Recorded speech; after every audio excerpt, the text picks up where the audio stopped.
Hi, it's Tara Green. I want to talk about the upcoming Aries New Moon, April the 11th.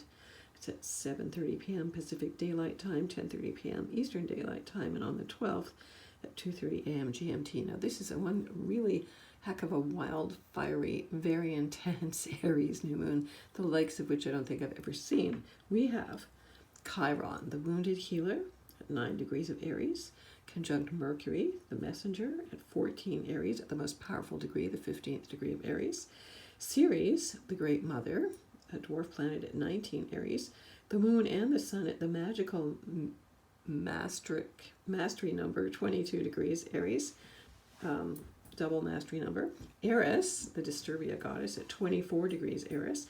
And Venus, in Mars ruled sign at 26 Aries. So that's 1, 2, 3, 4, 5, 6, 7 planets in Aries. And that's why I'm calling you to my new moon astrology magic fire initiation, burning up our old karma workshop and ritual at 7:30 p.m. Eastern Daylight Time. You can sign up on my website at taratarot.com. It's only $22.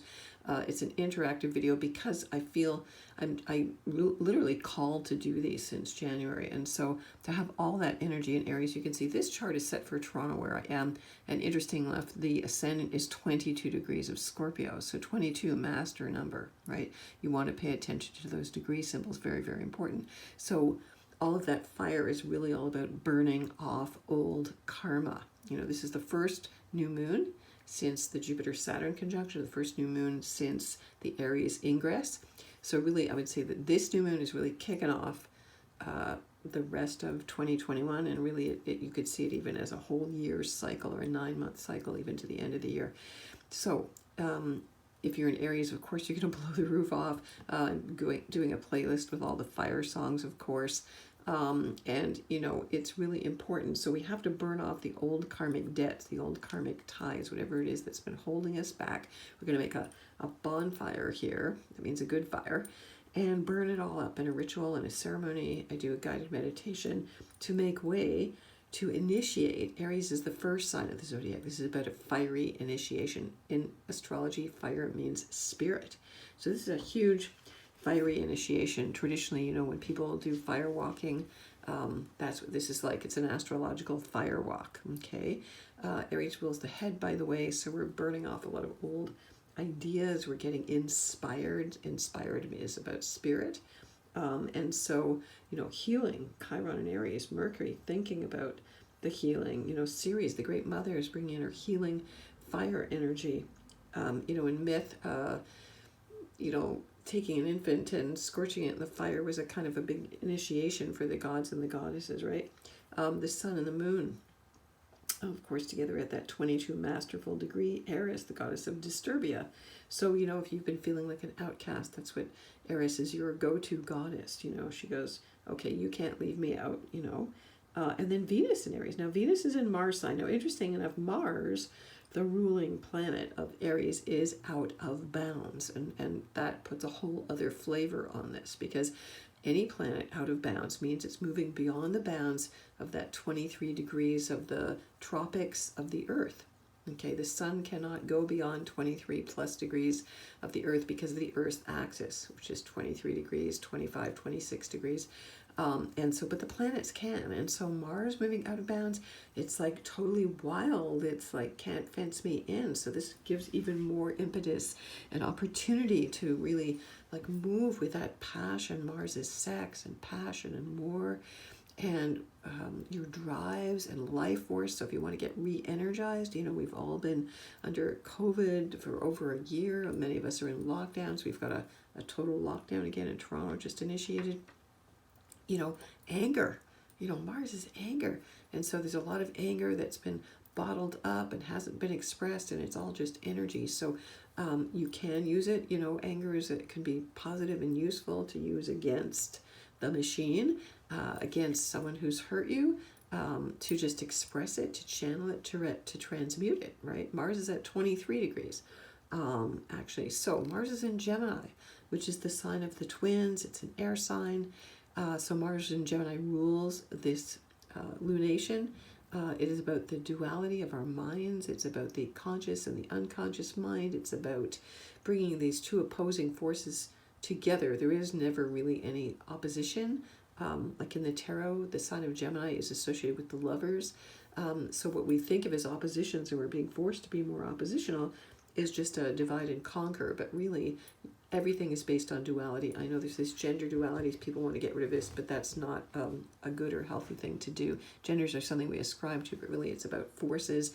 Day and night, yin yang would be more applicable. It can't have a positive charge without a negative charge.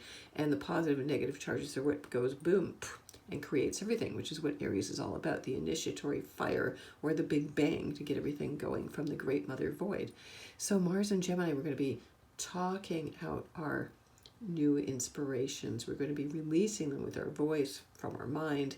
And then Mars is also in square to Neptune in Pisces at 21 degrees. So you can see the planets are lined up in these very tight degree patterns there. And so this is, again, an expansion of our imagination, of our spirituality, of bringing, Mars is toxic masculinity, bringing a healing balm, a spiritual balm, uplifting the masculine where it's been out of balance as the warrior, as the dominator mode. We want to bring that into balance. It's great for visualizations. We're going to do that too. It's great for uplifting our spirits. It's great for confronting our delusions, our addictions, our denials, what we're not seeing. Mars and Gemini is going to like hack their way through those veils of illusion. Okay. So very, very powerful, and really that concentration of all that Aries fire, it feels like a magnifying glass under the sun, just setting that paper, Mars and Gemini both paper. So it would be good to create lists of what you want to burn up karmically, and burn them. Okay, I'm going to send out a PDF ahead of time with people with instructions to get your list ready, and to do that. And also it's kind of like sharpening our vision, sharpening our minds with this as well, at the same time as balancing it with the imaginal, the dream world. This is a very good weekend to do a lot of dreaming with, leading up to this new dark moon. Okay. Also in this chart, actually in Toronto specifically, the part of fortune, which is the pot of gold at the end of the rainbow, that's a synthesis of the sun and the moon, which are of course together at 22 degrees Aries. And the ascendant is at 22 Scorpio, which is again Mars ruled. Mars rules birth and death and sex and money and power and control and secrets. So the part of fortune and the ascendant are the same degree, 22 degrees. A lot of mastery going on here. So Scorpio energy, yeah, very, very powerful. Lilith is also on the descendant there, just below the horizon. She's at 19 degrees of Taurus, also sextiling Neptune, very positive aspect.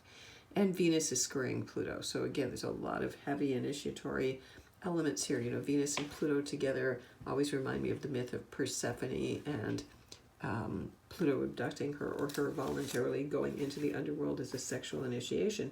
So Venus square Pluto, another major cardinal aspect going on here.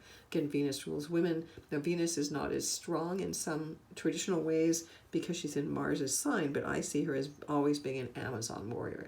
She's ready to fight the good fight. She's ready to be Wonder Woman, to be, the Amazon who's going to fight against the big corporate structure. Women really taking the role in the world. That's Aries, initiatory. So all entrepreneurs, Aries, new beginnings. We all want to think about what we want to start here.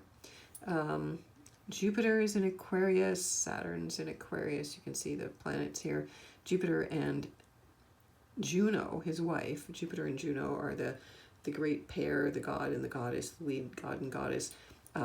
She is the feminine form of genius. They're both sextile each other at 24 degrees of Sagittarius. That's Juno. She looks like a little magical star there. We have Juno awards in Canada, which is nice, but she is the feminine form of genius. This Jupiter is the masculine form, and he's at 25 degrees of Aquarius. So I'm just noticing all these planets like within, so many tight degrees in the 20s there. What else can we say? So I invite you to come to my workshop. Again, it's $22. It'll be live. I'll be live on Zoom. I've been getting lots of good feedback on these workshops. I started in January. What else can we say here? Let's see, something else. Athena, the goddess of battle. She's the warrior strategist. She's at 11 degrees of Pisces there. And she is sextiling Uranus and Taurus. So there's a lot of positive aspects here between the planets as well. Only those really two major aspects, while Uranus and Saturn are actually also in a square, which is one of the major aspects of 2021. So we're in the throes of major change, but it's kind of like driving with the brakes on. That's why everybody's frustrated. That's Mars. What are we going to do with all that frustration? Yeah, things are coming to be channeling right now, but I can't say. Mars is also conjunct Psyche, actually. Psyche, the asteroid, Psyche and Eros. So it brings this, soul message into Mars there. Mars, freeing up our energy, working it out. It would be good to do Tai Chi or Qi Kung or any kind of martial arts to work out your angst, your energy, your frustration, get it going. Scorpio ascendant there. We're going to transmute everything here. I'm going to do some research about there's all these different 22 degrees in degree theory and talk about those in terms of symbols. So I invite you to join me again. You can sign up at tarottarot.com, and I'm hoping I'll see you on Sunday night. If you can't make it in person live, I will record this and you can get it afterwards, okay? Many blessings.